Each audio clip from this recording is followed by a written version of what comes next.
अस्सलामुअलैकुम नाज़रीन, इस वीडियो में हम बात करेंगे वॉल्यूम 15 के पार्ट 2 के बारे में। एपिसोड की शुरुआत में ख़वातीन और तबीब हलीमा के पास मौजूद होता है। हलीमा जो कुछ खाती है थूक देती है। ये देखकर हकीम बाहर से कहता है, जैसा कि आप देख सकती हैं सुल्ताना, ये नहीं खा रही। सल्जूक खातून ने हलीमा का दिमाग खोने के बाद इसका ख्याल रखा। उन्होंने इसे खिलाया। बाहर एकदम से पूछती है, हम इसे कैसे हल कर सकते हैं, वजाहत करें। तो हकीम कहता है, अगर सल्जूक खातून दिन में एक दफा आकर हलीमा खातून को खिला दें, या अगर हम हलीमा खातून को दिन में 2 बार उनके पास भेज दें तो कैसा रहेगा। वो इसे बाद में यहाँ ले आएंगे। मगर मारा खातून इससे साफ इनकार कर देती हैं और कहती हैं, अगर ये मरती है तो मरने दो, हम इसकी इजाजत नहीं दे सकते। मगर बाहर कहती है, इसका दिमाग ठीक नहीं है तो इसे सल्जूक खातून के पास भेज दें। अगर इसके बाद भी ये खाने से इनकार कर दे फिर ये हमारे हाथ में नहीं होगा। यह सुनकर हकीम बाहर का शुक्रिया अदा करता है और मारा खातून काफी परेशान हो जाती है। जंगल में दोगान लाठियां बना रहा होता है। दरवेश उसके पास आकर पूछता है, ये क्या है दोगान, तुम इन लाठियों के साथ क्या कर रहे हो। तो दोगान कहता है, ये काफिर खामोश नहीं रहते दरवेश, हमें मोहतात रहने की जरूरत है। हमें यूनानी काफिर को जवाब जरूर देना चाहिए। इसी दौरान फैजुल्लाह अफंदी वहां आते हैं और दोगान से कहते हैं, हम यहाँ तशद्दुद करने नहीं आए दोगान, बल्कि इस्लाम के लिए उनके दिल खोलने आए हैं। ये कहते साथ वो बैठकर लाठियां इकट्ठी करने लग जाते हैं और मजीद कहते हैं, आप दिलों को तशद्दुद से नहीं मोहब्बत से फतह कर सकते हैं, अफरा तफरी से नहीं बल्कि एहसान के साथ। ये लाठियां ले जाओ दरवेश और एक यूनानी को दे दो जैसे इसकी जरूरत हो, शायद इससे हम दिल को गरमा सकें। यह सुनते साथ ही दरवेश चला जाता है और फैजुल्लाह अफंदी दोगान से कहते हैं, हम पीछे नहीं हटेंगे, हम यहाँ एक दरगाह बनाएंगे इंशाअल्लाह। सिपाही बनने में भी वक्त है, याद रखना हमारा रास्ता इल्म का रास्ता है, नफ्स की तरबियत का रास्ता है। ये कहते साथ ही फैजुल्लाह अफंदी आगे बढ़ जाते हैं। अदरनी में सुल्तान गुलशा खातून के साथ खाने की मेज पर बैठे होते हैं और कहते हैं, मेरी ख्वाहिश है कि न सिर्फ हमारे बच्चे का नाम बल्कि इसकी आदात भी हमारे नबी जैसी हूँ। मेरे बाबा की रिवायत के मुताबिक इसका नाम भी हमारे नबी के नाम पर होगा। अगर लड़का हुआ तो उसका नाम मुस्तफ़ा रखेंगे। गुलशा खुश होते हुए पूछती है, और अगर लड़की हुई तो। सुल्तान कहते हैं, बेटी का नाम उसकी माँ रखती है। कुछ देर सोचने के बाद गुलशा कहती है, फिर इसका नाम हुमा होगा,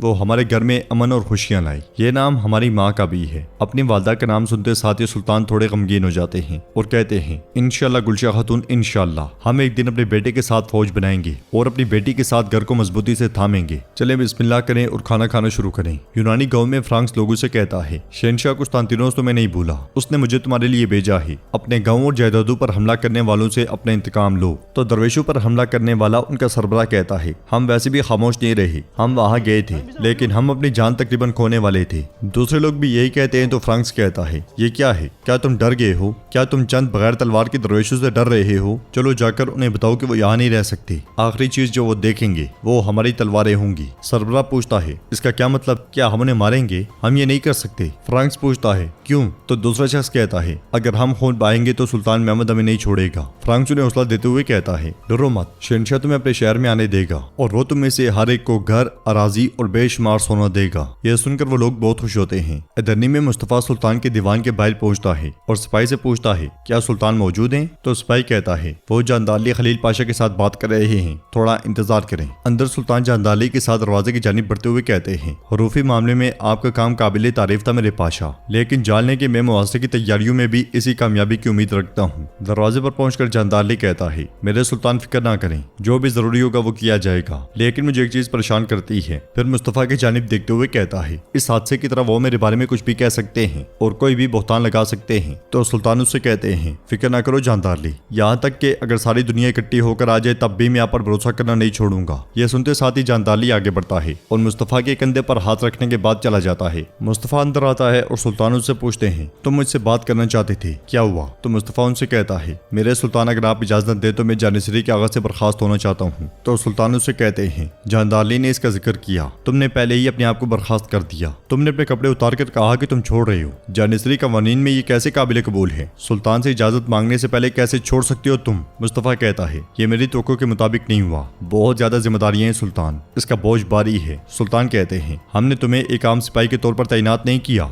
बल्कि जानिसरी का कमांडर बनाया है, ये शिकायत कहाँ से आई। तो मुस्तफा कहता है, मेरे कमजोर कंधे ऐसी जिम्मेदारी नहीं उठा सकते, मुझे माफ कर दें सुल्तान। सुल्तान गरजते हुए कहते हैं, क्या मैंने ये सारी जद्दोजहद बिला वजह की। क्या हमने कंधे से कंधा मिलाकर इस महल के गद्दारों से निजात नहीं पाई। क्या हमने मिलकर दोगान की मुसीबत से निजात हासिल नहीं की। मुझे जवाब दो मुस्तफा। मुस्तफा कहता है, जी हाँ मेरे सुल्तान, लेकिन मैं बहुत थक गया हूँ, इसने मुझे थकाना शुरू कर दिया है, यहाँ तक कि दोगान मुझसे बेहतर जिंदगी गुजार रहा है। उसने एक शमसुद्दीन से पनाह की दरख्वास्त की और अब वो उनके साथ रह रहा है। ये सुनकर सुल्तान हैरानगी से पूछते हैं, तुम्हें किसने कहा कि दोगान ने उनसे पनाह पनाह की दरख्वास्त की। जवाबन दुगान कहता है वो अकशमसुद्दीन का मुरीद बन गया है और अब उनकी दरगाह में रहता है। यह सुनते साथ ही सुल्तान उसे बेच देते हैं और सोच में पड़ जाते हैं। जंगल में एक सिपाही उरहान के पास आकर कहता है मेरे सुल्तान, जैसा कि आपने हुक्म दिया था हमारे जासूस गैलीबोलो पहुंच गए हैं। यह सुनने के बाद उरहान बैठ जाता है और सिपाहियों से कहता है महमद गैलीबोलो से बोर्सा आएगा। शहर में दाखिल होने से पहले हम उन्हें वादी संबल में पकड़ लेंगे। महमद को मारने के बाद हम तब तक नहीं रुकेंगे जब तक कि हम पायतख्त नहीं पहुंच जाते। इंशाअल्लाह ये हसरत खत्म हो जाएगी। दूसरी तरफ एवरानोस ओगलो अली भी सिपाहियों से कहते हैं हम वादी के करीब पहुंच गए हैं। गद्दार और उनके मददगार सोचेंगे कि हमारे सुल्तान वादी के करीब से गुजरेंगे। हम वादी तक पहुंचने से पहले जंगल में उनका इंतजार करेंगे।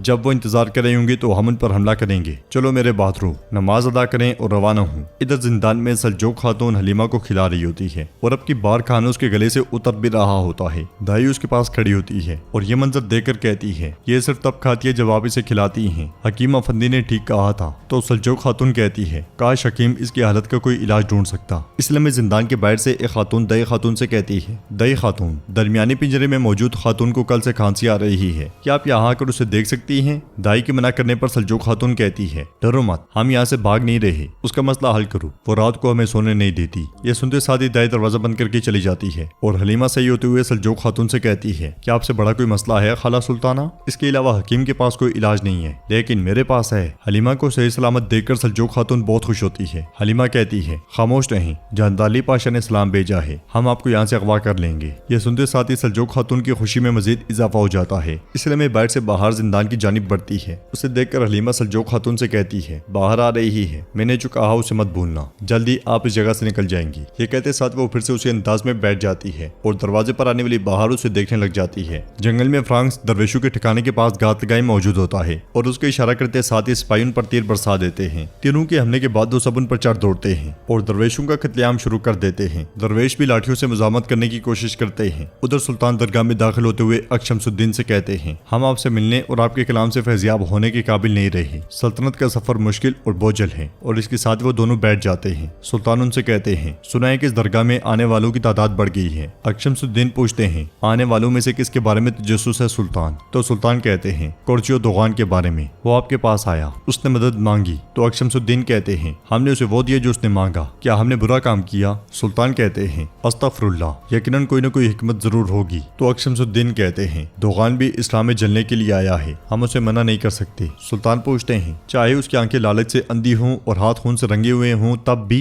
जवाब अकशमसुद्दीन कहते हैं जिस तख्त पर हम बैठे हैं, जो अल्फाज हम कहते हैं या जिस रास्ते पर हम चलते हैं, अगर हम सिर्फ उन लोगों की बात करें जो हम जानते हैं कि बिल्कुल सही है तो फिर क्या फायदा? उधर दोगान ठिकाने के पास पहुंचता है और यह हमला देखकर एकदम से चौंक जाता है। यूनानी सरबराह सिपाही के साथ उसके पास आता है। दोगान उससे कहता है तुम बदतमीज फिर से आ गए? तो यूनानी सरबराह उससे कहता है इस बार तुम्हें डराने के लिए नहीं बल्कि तुम्हारी जान लेने के लिए आए हैं हम। ये कहते साथ ही वह दोगान पर हमला कर देता है, मगर दोगान उसे गिराकर उसके साथी को मार डालता है और इसके बाद जब उसके गले पर तलवार तानता है तो वो कहता है बराए करम मुझे माफ कर दें। मगर दोगान कहता है मेरे पास रहम करने के लिए हिम्मत बाकी नहीं रही, अब से रहम करना खयानत होगी। ये कहते साथ ही दोगान तलवार उसके पेट में गाड़ देता है और साथ ही ठिकाने की जानिब बढ़ जाता है। तो नाज़रीन इसके साथ ही एपिसोड भी इख्तिताम पजीर होती है। अगर आपको वीडियो पसंद आए तो वीडियो को लाइक करें, चैनल को सब्सक्राइब करें और बेल आइकन पर लाजमी से क्लिक कर दें। इंशाल्लाह मिलते हैं नेक्स्ट वीडियो में, तब तक के लिए रखें अपना और अपनों का बहुत ज्यादा ख्याल। अल्लाह निगहबान।